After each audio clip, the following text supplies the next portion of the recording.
I've been really working hard for the last 3 years to push my life in a better direction forward. They call us humanity, right? But I've just been sitting here for the past 30 minutes trying to figure out what is humane about us. I feel like a lot of people are tired and we just don't know what to do. I feel like a lot of people are stressed and we just don't know what to do.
So you guys, it is 10:42 p.m. on February 9th.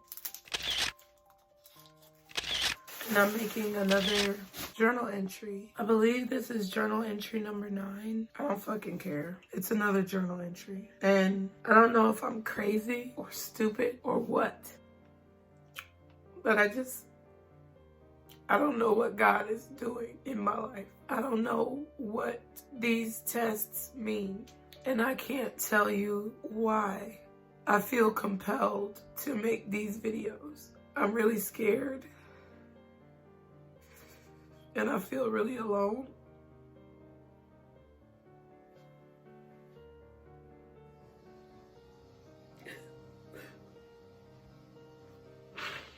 And I'm just tired. I'm really tired. I feel like a lot of people are tired and we just don't know what to do. I feel like a lot of people are stressed and we just don't know what to do because society just won't let us stop moving. I just was dealing with some issues with the kids. Today was a really good day. I was able to rest. Today I was supposed to edit another journal entry that was supposed to come out tomorrow, which is Thursday. Today is Wednesday the 9th at 10:45. And this journal entry was supposed to come out tomorrow, but it's not gonna come out because I'm tired. I've been really working hard for the last 3 years to push my life in a better direction forward. I've been working really hard to be the best mom that I can be. And I'm so tired of getting on here and crying. But apparently, that's what God is calling me. Apparently, that's what God is calling me to do. For the last 3 nights, I've been going through ups and downs with my son.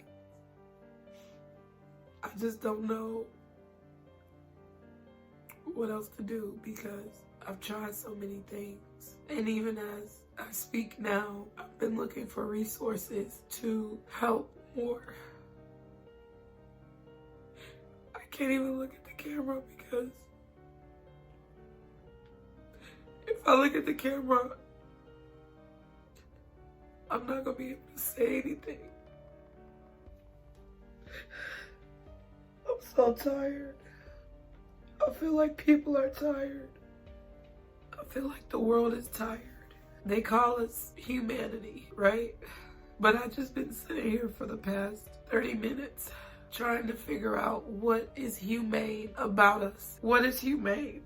The definition of humanity says the human race, human beings collectively, humanness, benevolence. And the definition of humane says having or showing compassion or benevolence. So when you see humanity, By definition, it would equate to those that hold that title exhibiting the characteristics of someone who is compassionate and benevolent. But then that isn't really what it seems like. We kill each other. We control each other. We ridicule each other. We put each other down. We neglect our parents and abuse our kids. We neglect our responsibilities and we sweep shit under the rug. We allow predators to target prey and we accuse the prey of being the problem. We glorify toxicity. We gouge each other ridiculously. We don't give back. And when we do, it's for a tax break. Who are we? Who are we? And I sat here and I thought about this for several minutes because I just don't understand. I'm tired. I'm tired of every day waking up and trying my best and still feeling like it's not enough. I'm tired of a lot of things. I pray so much. I pray for my kids. I pray for myself.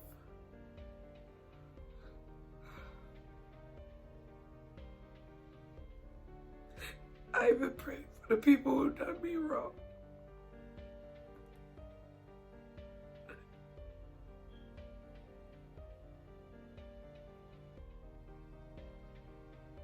And I try to have faith in humanity. I try to have faith in myself every day. I try to have faith in my boys. But how can I be mad at them for letting me down when the world is letting them down? It's so hard to tell your child what to do when you know that they're confused, but you want to protect. This all started because I was tired of them lying to me. This all started because I was tired of the drama. I feel like we're more barbarians than we are humans. The definition of barbaric is savagely cruel, exceedingly brutal, primitive, and unsophisticated. That sounds more like us. And I'm not talking about any color or any race. I don't have a voice right now because my sons were downstairs fighting yet again. And for the third time this week, I've had to break up an argument or an issue surrounding a lie. I've been around kids my whole life. In my family, with friends and their kids or their family members. And I have never seen children lie so much. I've seen them do it, but I've never seen children lie so much. I'm not saying that everything's bad with me and my children or that they're horrible. No, they're great. Christopher's gotten his grades up. He's no longer failing any classes. He was failing 5 out of 7 classes. Last semester, failing 5 out of 7 classes. He knows what he was doing. Now he's not failing because I stepped in. I've been stepping in, but I really put the grind down on him. Watching him do his homework every day, checking multiple things, going back and forth with the teacher.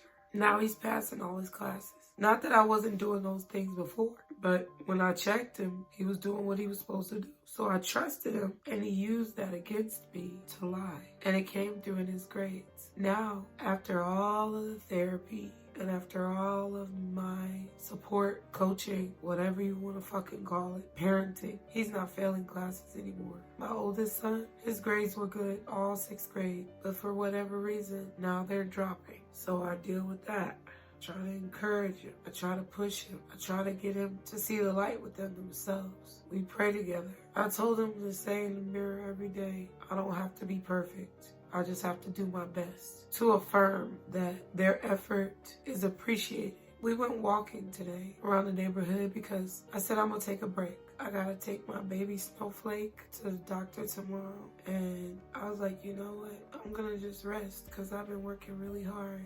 And I said, you know what? Since I've been working a lot, we go on walks on the weekends. That's when we usually walk. And I said, it'll be nice to go for a walk today because it was really nice outside today. We played games.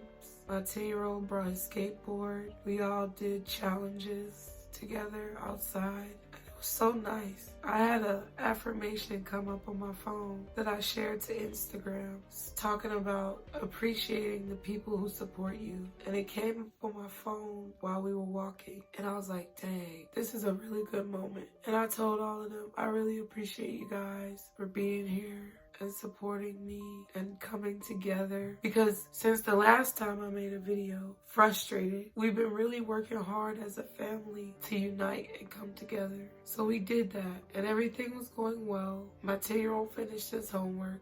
And I thought my 11-year-old finished his homework. And I told them, you guys, you know what? Instead of having to do chores every day, I'm gonna let y'all have a little dirt pile up. I don't like dirt. I don't like the house to be dirty. I don't like shit to be all over the floor. And I'm not the type of mom that's gonna just be a maid and clean up after my kids who have 2 feet and 2 hands and are almost as big as me. I'm not doing that shit. And I don't care what nobody have to say about it. I don't think any mom or dad should be their child's maid. I believe that children should clean up after themselves, stay tidy, and if they make a mess, then they should clean it up. So I'm thinking, since we've been having a good day, because I had to deal with my 11-year-old lying yesterday and the day before that about simple things that he didn't even have to lie about. It was some kitty litter that was underneath the litter box and the litter box pad. So I know that the cats didn't do it. It was swept in a pile like this under the litter box, for example. And my 10-year-old cleaned out the litter box, but didn't sweep the litter, because it's their cats. They wanted the cats. They're a part of the family. We all clean up after them. But in the 99 coping techniques that we got from our therapist, getting a pet and taking care of responsibility was one of those techniques. So they know that the cats are theirs. They wanted to get them. They knew the stipulations when we got them. And they know it's their responsibility to help take care of them. So I knew that my 10-year-old didn't sweep the kitty litter under the mat, because when he cleaned up, he didn't sweep at all. And I asked him, did he sweep? He was like, no. And he admitted it. And I knew he didn't sweep because he couldn't lie about it. So then when I asked him who swept the kitty litter under the rug, he was like, nope, it wasn't me. I didn't do that because I didn't sweep today, and I didn't sweep at all. Quick.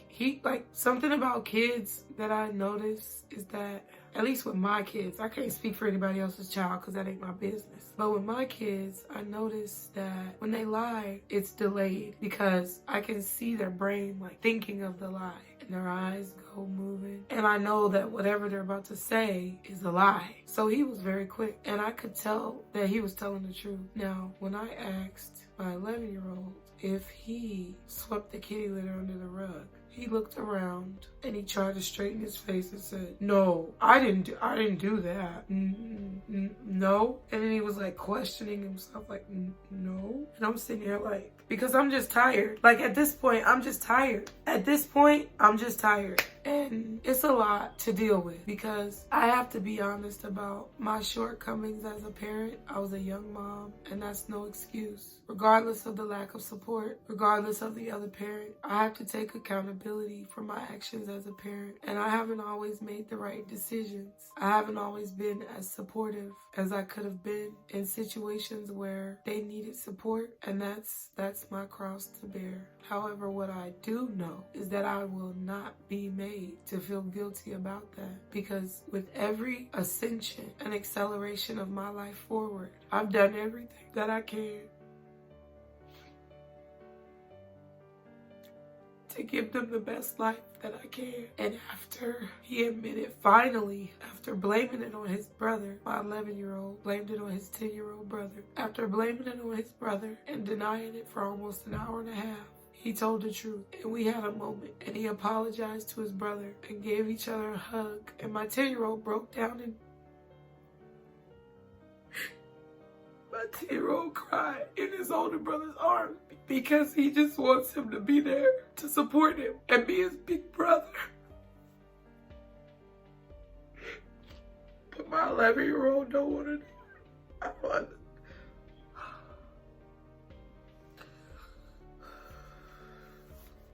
My 11-year-old don't want to do it.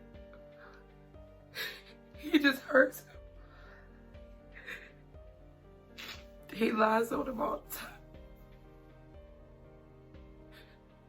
And everything that I try to do to bring us back together, he undermines it. And I don't understand. I don't know what else to do now. I told him that since he lied, and I don't even know what he lied about the day before that, but it's been 3 solid days since Monday. It's Wednesday. Every single day this week, it's been a problem. I don't know what I'm trying to accomplish with this video. I guess it truly is just a journal. But I think about how my oldest son treats his brother, because today he had his homework down there and I thought he was done with it. That's what I was explaining earlier. And I told them after going on a walk, like, don't worry about cleaning up the upstairs. Just worry about picking your stuff up from the living room and washing up the dishes in the kitchen. So whoever cleaned out the litter boxes was responsible for the living room and picking up anything. And whoever didn't have to clean out the litter boxes was responsible for washing the dishes, because the litter boxes is difficult and the dishes are difficult. Jeremiah was responsible for the dishes. Chris, my 10-year-old, he was doing the living room, and they just started arguing to the point where my 4-year-old was so upset. He was telling them, stop, stop, stop, stop. And they were fighting. So I hear it now because I'm trying to like get my room cleaned up while they're doing what they're doing. And I'm like, what is going on? I sneak down there and my 11-year-old is saying, if you hadn't distracted me, then I would have been done with the kitchen already. But you're always messing me up and you're always doing things to mess me up. It's your fault. Everything is your fault. And I'm sitting here listening. Then it doesn't matter how many times I say, if it's a problem, come upstairs and talk to me. If you need help, come upstairs and talk to me. Cause I'm not finna always be hanging around them. We hang around each other. We spend time. They in my room from 3 to 5. When my son get off the bus, he's in my room. He does his homework, he's back in my room. When I pick up my 4-year-old from school, he's in my room. All afternoon, he's in my room. All the time. I need space at a certain point. And any parent or any person who says, oh, you don't get space when you're a parent, no, that's toxic. That's fucking toxic. Because if we have to learn boundaries as adults, we need to learn boundaries as children. Damn, Percy. So, long story short, when I came downstairs and figured out what was going on, my 11-year-old tried to lie. And I found out that when it comes to their chores, he's been trying to bargain with his younger brother, with my 10-year-old, to say, oh, we can get done faster if you do some of my stuff.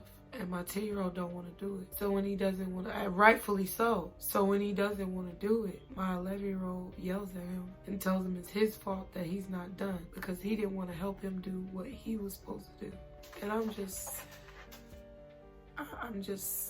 at a loss, because you're going to have to ignore Percy down there because he's having a time. I'm just at a loss because as a society, no one gives a fuck. No one gives a fuck. No one gives a fuck about anybody else but themselves. And it has perpetuated itself into this barbaric, animalistic nature amongst people, to where they're only out for themselves, to the point where as soon as a child is exposed to the outside world, their good soul is just tainted. My 11-year-old was so sweet when he was a baby, and I just don't know where the fuck this shit came from. And I'm just tired of people creating an environment for our children that is unsustainable.